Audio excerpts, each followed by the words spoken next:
Bon dia. Conseller d'Educació, president de la Diputació, autoritats, amics i amigues. Aquests dies una imatge ha recorregut el món. El finestral d'una casa tapiat amb una muntanya de llibres a fi d'evitar que hi entrara el terror de l'exterior. L'habitatge, convertit en trinxera improvisada, es troba a Kíev, capital d'Ucraïna, i és la llar d'un escriptor, o almenys ho era fa uns dies.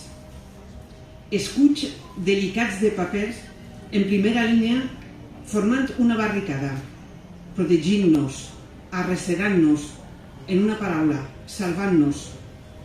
Quina metàfora més contundent d'allò que són o haurien de ser els llibres. Barques trèmules que s'esforcen per rescatar-nos de l'oceà, de les incerteses i del dolor.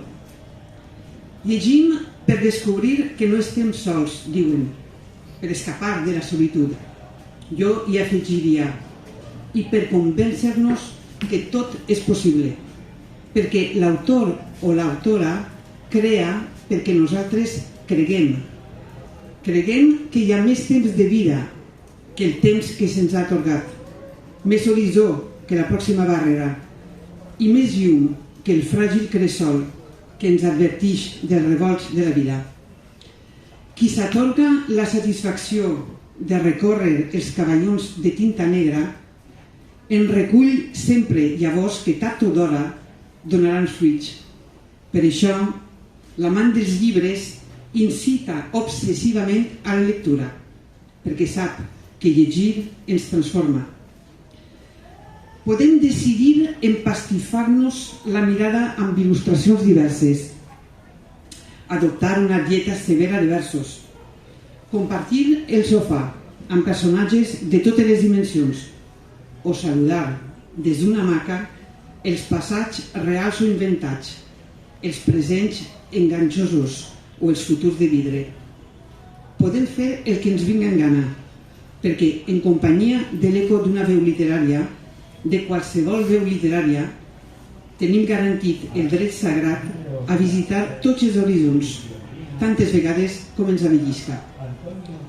Perquè és cert que no tenim sempre un viatge esperant-nos al replà de casa, però sí que podem llançar-nos a l'univers dels mots que giravolten, respiren, apareixen i desapareixen. No sempre trobem una espatlla on deixar cabre la pena, però sí que ens podem caldejar el cor amb paraules que ens retornen a la infantesa, amb històries que ens expliquen la nostra pròpia història o amb rius de lletres que ens estoven els llavis en somriures que creiem perduts. No sempre disposarem de temps per a tot i per a tots, però sí que podem, alçant la coberta d'un llibre, introduir-nos en milers d'existències, demanar prestades altres realitats i, ni que siga durant l'instant màgic de la lectura, per formar-nos l'esperit d'eternitat. O podem afirmar amb convicció, ens és permès bastir un edifici de sentiments amb l'andami de l'escriptura. Heu vist mai una platja prendre el sol, deia la poetessa? Heu sentit mai trons riallers esclatar enmig d'una tempesta de besos? No, li respondria, però conec fortaleses on la gent s'esmull en silenci entre cascades de tinta. Són les llibreries i les biblioteques, discrets aquaris de pergamí, on cada dia s'invita a somiar. Són les editorials que pasten sense descans textos que després serveixen farcits de treball honrat. Perquè són moltes les persones que participen en el miracle del naixement d'un llibre i molts els gremis que es desviuen perquè les paraules i de rebot les idees tinguen una llar on acomodar-se a l'espera d'un visitant. Hem de tindre cura d'aquests guardians i d'aquestes guardianes dels mots, dotar-los de les eines adients per dur endavant la seva tasca, recolzar els projectes, crear espais socials que els reclamen, promoure'ls, respectar-los. De tots ells, de tots nosaltres, dependrà la societat que pretenem construir. perquè sense llibres, sense narració escrita, siga del gènere que siga, al nostre interior no creixerà cap pensament crític, ni cap pregunta que ens obligue a repensar qui som i com som, ni cap claror que ens desemboire el camí del pròxim pas.